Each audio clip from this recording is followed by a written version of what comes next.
10 को समाजवादी पार्टी की प्रचंड बहुमत की सरकार बनने का रास्ता साफ है। किसान, नौजवान, छात्र, व्यापारी, रोजगार सेवक, शिक्षा मित्र, वकील, कोई ऐसा वर्ग नहीं जो परेशान। ऐसे में समाजवादी पार्टी ने दरियाबाद विधानसभा, रामनगर विधानसभा और कुर्सी विधानसभा से एक नया समीकरण ईजाद किया था। क्या लगता है ये कितना प्रभावी सिद्ध होने जा रहा है? नड्डा जी को शायद बारांकी में कोई जानते नहीं होगा। अगर ये अंतर्कलह ही थी तो जिस तरह से समीकरण अखिलेश यादव ने बदले, कौन सा ऐसा आधार था जिसपे ये तुरंत सहमति बन गई? यहाँ बीजेपी का सुपड़ा साफ हो गया है ऐसे में 6 सीटों के साथ साथ कुर्सी विधानसभा के लिए और अन्य विधानसभाओं के लिए क्या विशेष रणनीति समाजवादी पार्टी?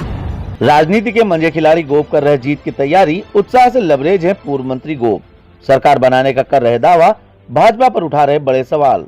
द कैमरा 1999 पर पूर्व कैबिनेट मंत्री बने मेहमान, देखिए अरविंद सिंह गोप का बेबाक इंटरव्यू।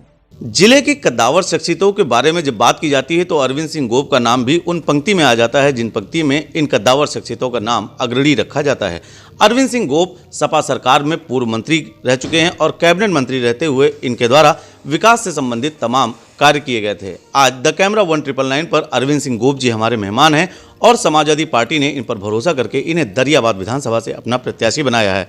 अरविंद जी, आपका बहुत बहुत स्वागत है द कैमरा 1999। अरविंद जी, विधानसभा दरियाबाद से आपको टिकट दिया गया है, जीत के प्रति आप काफ़ी प्रयास कर रहे हैं, क्या उत्साह मिल रहा है लोगों का? आज़ादी के बाद ये दरियाबाद का पहला चुनाव होगा जो ऐतिहासिक मतों से समाजवादी पार्टी जीतेगी।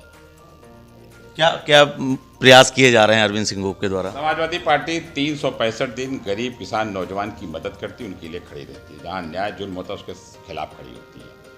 आज देश के सबसे नौजवान नेता, ऊर्जावान नेता, जिन पे गरीब, किसान, नौजवान सबका भरोसा, अखिलेश यादव जी के नेतृत्व में चुनाव लड़ा जा रहा है। देश के सबसे बड़े नेता मुलायम सिंह जी का हाथ हम सबके सर पे है। 10 को गिनती होगी। 10 को समाजवादी पार्टी की प्रचंड बहुमत की सरकार बनने का रास्ता साफ हो जाएगा। 2 चरण के मतदान हो गए हैं, हम सैकड़ा पार हैं। बीजेपी की जमानत जब्त है। मैं बात दावे से करता हूं, किसान, नौजवान, छात्र, व्यापारी, रोजगार सेवक, शिक्षा मित्र, वकील, कोई ऐसा वर्ग नहीं जो परेशान न हो। किसान दिन भर खेती करता, रात भर खेत रखाता है। इतने नहीं, उन छुट्टा जानवरों से कितने एक्सीडेंट और कितनी मौतें हो रही हैं। आज भारतीय जनता पार्टी के लोग गांव में नहीं जा रहे हैं, कोई विकास का काम नहीं किया है। 5 साल में जनता उब गई है, बिलबिला गई है।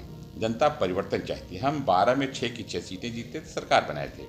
हम 22 में फिर 6 की 6 जीत रहे हैं, सरकार बनाए, अखिलेश जी मुख्यमंत्री बनाएंगे हम लोग। गोप साहब, लगातार प्रयास जारी है, आप लोग भी लगातार प्रयास कर रहे हैं। ऐसे में समाजवादी पार्टी ने दरियाबाद विधानसभा, रामनगर विधानसभा और कुर्सी विधानसभा से एक नया समीकरण ईजाद किया था। क्या लगता है ये कितना प्रभावी सिद्ध होने जा रहा है? 100% ये प्रभावी होगा और चुनाव जीतेंगे। परिणाम आएगा 10 तारीख को। 6 जीत रहे हैं। सीटों के समीकरण की बात अगर गोप जी करें तो उस समय पे ये बात कही जा रही थी कि समाजवादी पार्टी की जनपद की एक अंतर्कलह हमेशा आ जाती है, लेकिन अगर ये अंतर्कलह ही थी तो जिस तरह से समीकरण अखिलेश यादव ने बदले, कौन सा ऐसा आधार था जिसपे ये तुरंत सहमति बन गई और ये सीटों का इतना बड़ा बदलाव हो गया जिसकी कोई उम्मीद नहीं कर रहा था? एक अप्रत्याशित बदलाव जो हुआ, इसकी कोई उम्मीद भी नहीं कर रहा था। समाजवादी पार्टी अपने राष्ट्रीय अध्यक्ष के निर्देश पे काम करती है और जो नेता होता है वो कहीं से चुनाव लड़ सकता है। अखिलेश यादव जी का आदेश मेरे लिए बहुत बड़ी चीज़ है, उसको हम टाल नहीं सकते, कोई नहीं टाल सकता। और अखिलेश यादव ने जो भी आदेश किया 6 लोगों के लिए, उनके हित के लिए किया है, उनके भविष्य के लिए किया है, उनकी मजबूती के लिए किया है। 6 लोग अखिलेश यादव जी के नाम पे यहाँ लड़ रहे हैं, चुनाव जीत के जा रहे हैं। कहते हैं अरविंद सिंह गोप जब किसी एक विधानसभा चुनाव से सीट से लड़ते हैं, लेकिन इसके साथ ही अरविंद सिंह गोप का जो राजनीतिक दायरा है वो जिले की पूरी राजनीति को प्रभावित करता है। ऐसे में 6 सीटों के साथ साथ कुर्सी विधानसभा के लिए और अन्य विधानसभाओं के लिए क्या विशेष रणनीति समाजवादी पार्टी की रहेगी? बाराबंकी की 6 विधानसभा में हम जा रहे हैं। आपने 12 में देखा होगा, मैं रामनगर से ज़्यादा 6 विधानसभा में रहा। मैं आज भी 6 विधानसभा में जा रहा हूँ। दरियाबाद का चुनाव कार्यकर्ताओं के ऊपर छोड़ दिया है, वहाँ के नेताओं के ऊपर छोड़ दिया। हम जा रहे हैं, हमारी पार्टी के लोग, हम भी जा रहे हैं। आज हम फिर विभिन्न विधानसभाओं में जिले की जाते हैं। हम बाराबंकी 6 विधानसभा जीतने जा रहे हैं। गोप साहब, कल नड्डा जी आए थे बाराबंकी में, उन्होंने यहाँ पर एक जनसभा की और उन्होंने कहा कि सपा के दौरान आतंकियों को बढ़ावा मिला। किस तरह से देखते हैं नड्डा जी के इस बयान को? नड्डा जी को शायद बाराबंकी में कोई जानते नहीं होगा। नड्डा जी राष्ट्रीय अध्यक्ष हैं, अच्छी बात है, हर आदमी, हम भी उनका सम्मान करते हैं। लेकिन वोट की अपील उस नेता का असर करती है जो गरीब, किसान, नौजवान जुड़ा होता है। आज भारतीय जनता पार्टी में कोई नेता गरीब, किसान, नौजवान से नहीं जुड़ा है। यहाँ अखिलेश यादव की अपील काम करी, मुलायम सिंह की अपील काम करी, चौधरी जयंत की अपील काम करी, किसान नेता लोग की अपील काम कर रही है। यहाँ बीजेपी का सुपड़ा साफ होने जा रहा है। एक अरविंद सिंह गोप उन शख्सियत में से एक हैं जिनके ऊपर कहावतें बन जाती हैं। एक कहावत जो इस वक्त सबसे ज़्यादा प्रचलित है वो ये है कि अरविंद सिंह की गोप की से निकला तोप का गोला कहीं ना कहीं एक बवाल मचाने जा रहा है, एक सियासी बवाल मचाना जा रहा है। अरविंद सिंह गोप जी, आपके ऊपर एक कहावत बनी है कि अरविंद सिंह गोप बहुत साधारण व्यक्ति हैं, समाजवादी पार्टी के सिपाही हैं। कप्तान के आदेश पे, अपने अखिलेश यादव जी के आदेश पे हम पार्टी का काम करते हैं। कहावतें, मुहावरा आते हैं जाते हैं, बनते रहते हैं। आप तो मेरे बारे में व्यक्तिगत जानते हो, हम सीधे दिल का रिश्ता लोगों से रखते हैं, इसलिए चुनाव जीतते हैं। गोप जी, एक अंतिम सवाल आपसे ये है कि बाराबंकी की जनता भारतीय जनता पार्टी के समय में एक इंतजार करती रही।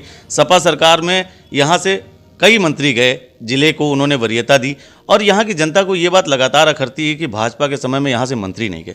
किस तरह से देखते हैं भाजपा को इस कदम को? अरे भाई, मंत्री बनने के लिए कुछ काबिलियत चाहिए, कुछ समर्पण चाहिए, कुछ योगदान चाहिए, जनता के बीच उसकी पूछ होनी चाहिए। कौन नेता भारतीय जनता पार्टी बारे की जो मंत्री बनने लायक था? मंत्री प्रदेश का होता है, प्रदेश की जिम्मेदारी उसके कंधे पर होती है। मैं तो कहूँगा 2017 के चुनाव में दुर्भाग्य से बहुत लोग मेले बन गए, लेकिन नेता नहीं बन पाए। समाजवादी पार्टी के लोग नेता हैं कार्यकर्ता के बीच में।